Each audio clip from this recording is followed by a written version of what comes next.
Good morning. Would like to call the March 28, 2022 Rutherford County School Board Special Called Meeting to order. First order of business is the Pledge of Allegiance, led by Mr. Jim Estes. I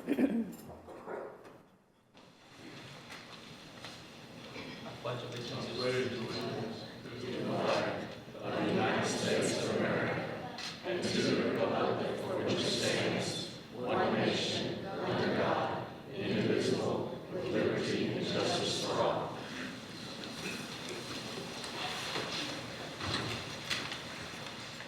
Thank you, Mr. Estes. I'd like to invite everybody to join me in a moment of silence, please.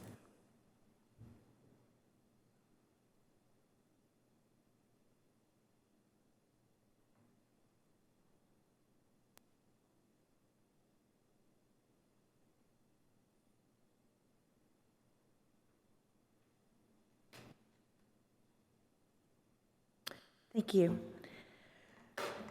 The next item is the amendment of the Director of Schools contract. Mr. Reed?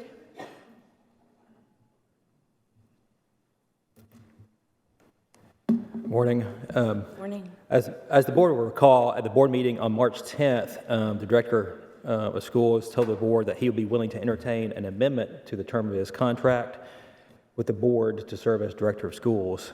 The current term which the Director has with the school system expires June 30th, 2023. So the board director that I entered into discussions with the Director regarding a possible amendment to the term of his contract.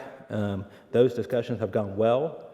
The Director has advised me that he wants to assist the school system in any way he can to move the school system forward and help the school board with respect to further matters. So to that end, I've had discussions with Director Spurlock, and we have reached an agreement on a proposed amendment that we'll be presenting to the board this morning.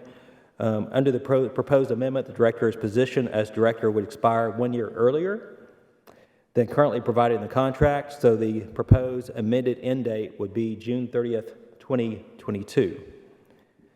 Under the current contract, the board is obligated to fulfill its obligations under the contract to continue the Director's compensation package on a monthly basis for the remaining balance of the original contract term. So that is what the contract provides for, and that is what is provided for in the amendment.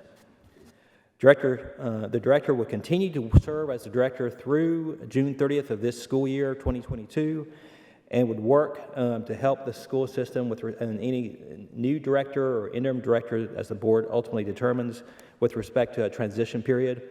That's the same thing that we did when Mr. Spurlock came into the position. If you recall, the previous Director of Schools, Don Odom, worked with Mr. Spurlock for a month or more to kind of help him become familiar with the ongoing issues, ongoing problems, ongoing matters the school system was involved with. And Mr. Spurlock is willing to do that in this case, and that's part of the proposed amendment that you've got before you this morning. The end of the school year is really a natural break point for a transition in Director of Schools position. That's kind of something we've been doing for a few years now. So it allows the incoming Director to make employment decisions, staffing decisions, things like that for the upcoming school year. So before you is a proposed amendment to amend the Director's contract to have the position as Director of Schools expire on June 30th, 2022. This will be the second amendment to Mr. Spurlock's contract, and the terms of this amendment are as follows. The term of the contract is amended to expire on June 30th, 2022. The Director agrees to be freely available to meet with, answer questions, and assist any newly appointed Director of Schools and/or interim Director of Schools as requested regarding pending school system matters prior to the end of the term. The Director agrees to provide assistance to implement staffing decisions for the 2022-2023 school year as determined by the newly appointed Director of Schools or interim Director of Schools.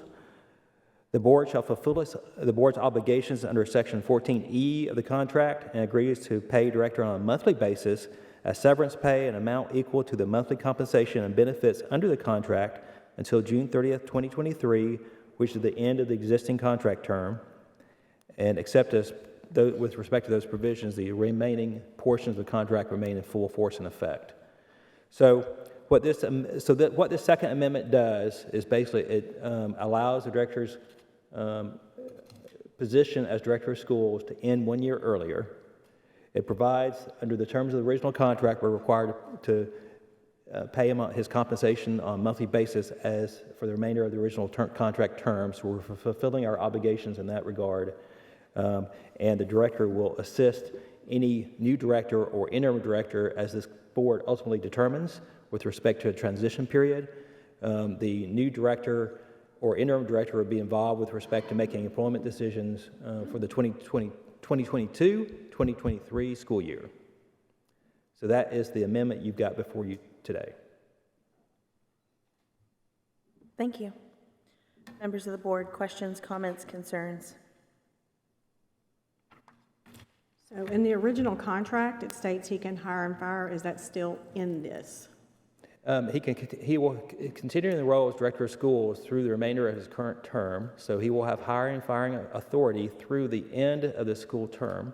So, however, I've talked to Mr. Spurlock about that, and he has agreed to work with a new director of schools or interim director of schools to make new employment decisions with respect to the upcoming school year with the new director of schools. So he will involve the new interim director or new permanent director in regards to those decisions for the upcoming school year. I don't know that any of us expect to replace or have a new superintendent by August. I think you're incorrect. So I have spoken, and Mr. Reed and I have worked with Tennessee School Board Association, and the next item on this agenda is to work with them and solicit their services in selecting or in the search for director of schools. So if we are unable to, this board will come back and appoint an interim. Yes, there will be an interim, but as far as a permanent person, I doubt that will happen before August. It is highly possible in working with TSBA. They have stated that we can work as fast or as slow depending on the candidates. So whether we will place an interim or we will hire a new director. The way the amendment's drafted, it addresses whether there's a permanent director or interim director. So from that standpoint, the amendment covers both ways. So, and if there is an interim director, the interim director would make those employment decisions the same as a permanent director would if there is an interim director. We also have to think about the blackout period before the August elections too. Yes, and that's why we're working with TSBA on this process. So we're through this process. Thank you for your comments. Other comments, questions, concerns, members of the board? Okay, you have an amendment in front of you. If there are no further questions or comments, we will entertain a motion to adopt the amendment. Mr. Reed, would you give us a motion, please? A proposed motion would be a motion to approve the second amendment to the contract of employment with Director Spurlock. Thank you.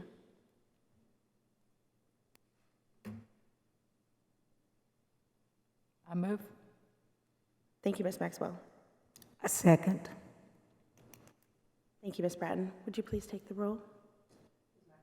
Yes. Yes. Yes.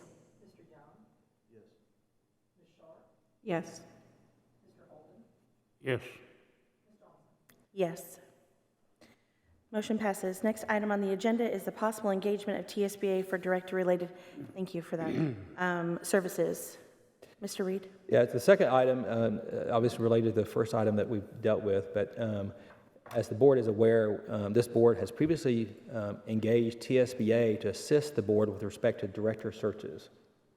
That is a service by which TSBA will come advertise the position, solicit applications, review applications, and make recommendations to the board with respect to kind of final list of who it would propose the board to consider. The board can be as engaged or unengaged with that process as the board determines. But TSBA has a lot of experience with this. They have a lot of contacts, and we have used them with respect to previous, I think, 2 director searches. So if the board is inclined to authorize TSBA to be engaged for the new director position, the board should make a motion for the board to engage TSBA to ask that they proceed to assist the board with respect to a director-related search. So this just starts the process. So it will be a beginning of the process. They will come to you and provide additional presentations. So if there's additional detail or additional work or duties you want to ask that they do in regards to the director search, they will come before the board at a future meeting, and you will have an opportunity to do that. So this is just the first step to engage them, to get them started working on it and thinking about how they're going to go about it. And there will be additional details presented to the board at an upcoming meeting. So the next item will be if the board's inclined to go this direction, be a proposed motion to engage TSBA to begin director-related search process for the director of schools. Thank you. Members of the board, questions, comments, concerns regarding this, the solicitation of TSBA to help us with the director search? Is there criteria specifically that would be desirable when Mr. Reed and I communicate back with TSBA as we pursue a director search? Ms. Johnson, just Mr. Reed had asked me to bring a copy of the brochure that you all used for the last director search. Yes. There are copies available if the board wants them. Yes, please. Would you like to review the brochure? So TSBA's process, as it was stated to me by Tammy Grissom, the executive director, when they did the director search this last time, and we got Mr. Spurlock out of that search, they solicit information from the community and they build criteria based on what the community has suggested and recommended. It is suggested by Tammy Grissom and TSBA's legal counsel that we not pursue an extensive reevaluation of the brochure, but let's take a look at that brochure and see, are the criteria? Okay, thank you.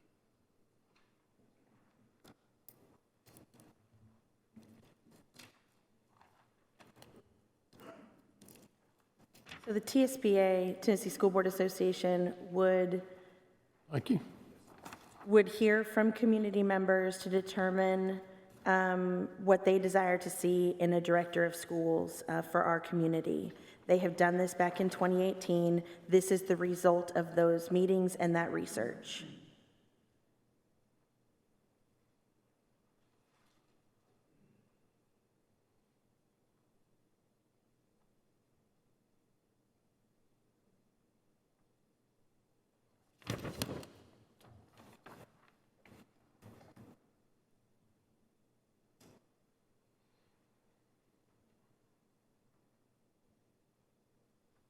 I actually would like to see us change a preference for a doctorate degree to assisting. I'd like him to have it as his doctorate degree, Okay. as well as coming from a large school district.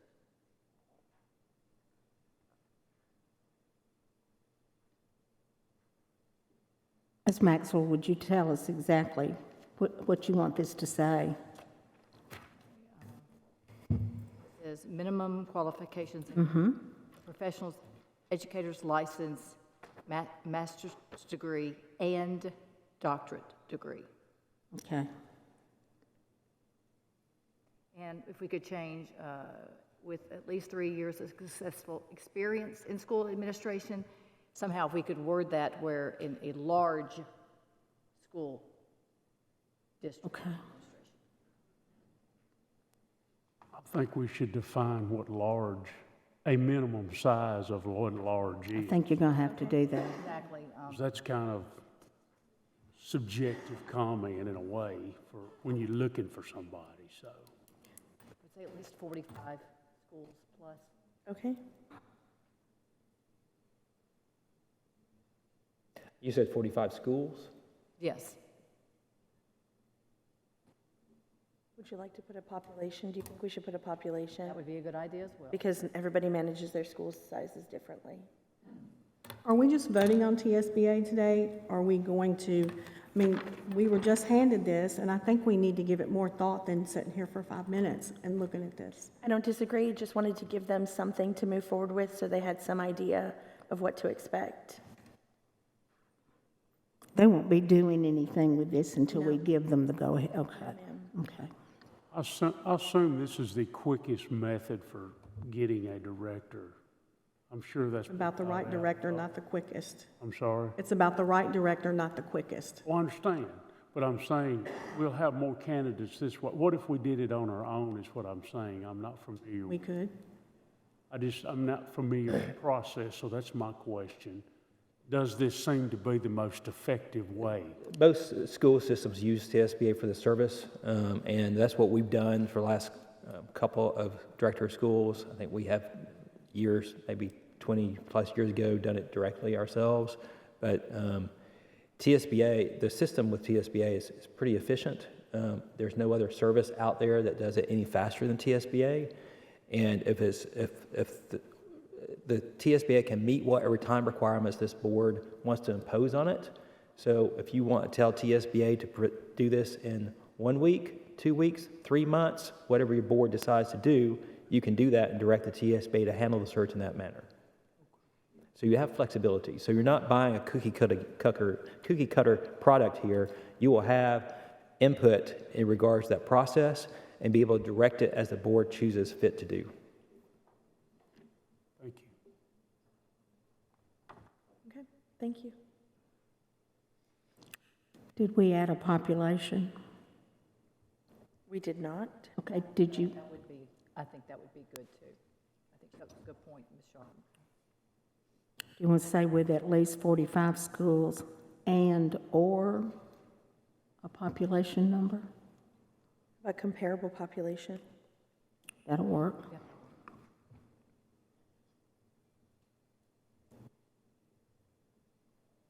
Okay, members of the board, if you would continue to review the criteria question or the questionnaire that's been sent out or passed out to you. There is additional information on the TSBA website.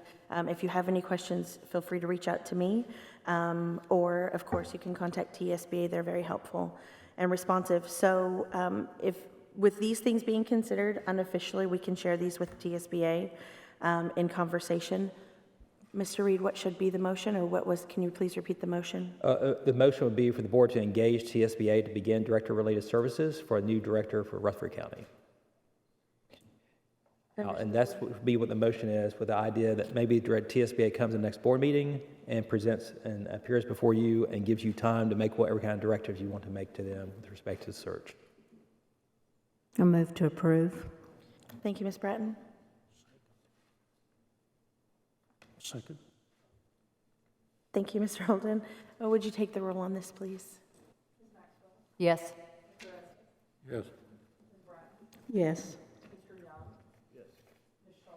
Yes. Yes. Yes. Thank you. Motion passes. There is no further business. We are adjourned.